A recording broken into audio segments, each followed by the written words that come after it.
નમસ્કાર મિત્રો, આરટીઈ પ્રવેશ પ્રક્રિયા 2026-27 ટૂંક સમયમાં શરૂ થવાની છે. એટલે કે રાઇટ ટુ એજ્યુકેશન, જે 4 એપ્રિલથી 17 એપ્રિલ સુધીમાં ઓનલાઈન ફોર્મ ભરવાનું હોય છે. આમાં કોણ ભરી શકશે આ ફોર્મ?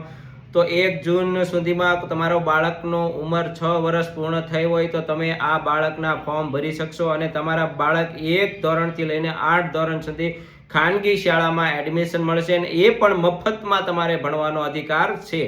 તો એના માટે તમારે તમારો વાલી જે છે એને એક આવકનો દાખલો તૈયાર રાખવાનો હોય છે, બાળકના જન્મ તારીખનો દાખલો તૈયાર રાખવાનો હોય છે, તેમજ વાલીએ પોતાનો રહેઠાણનો પુરાવોમાં આધાર કાર્ડ, રેશન કાર્ડ અથવા લાઇટ બિલ કે વેરા બિલ તૈયાર રાખવાનું હોય છે.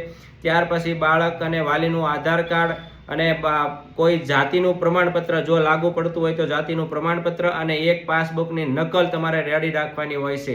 એટલે ખાસ કહેવાનું કે 4 એપ્રિલથી 17 એપ્રિલ સુધીમાં આ ઓનલાઈન ફોર્મ ભરવાના છે. એટલે રાઇટ ટુ એજ્યુકેશનમાં ફોર્મ ભરી દેજો. એટલે તમારા બાળકને જો નંબર લાગી જશે એટલે 1 ધોરણથી 8 ધોરણ સુધી ખાનગી શાળામાં મફતમાં એડમિશન મળવા પાત્ર છે.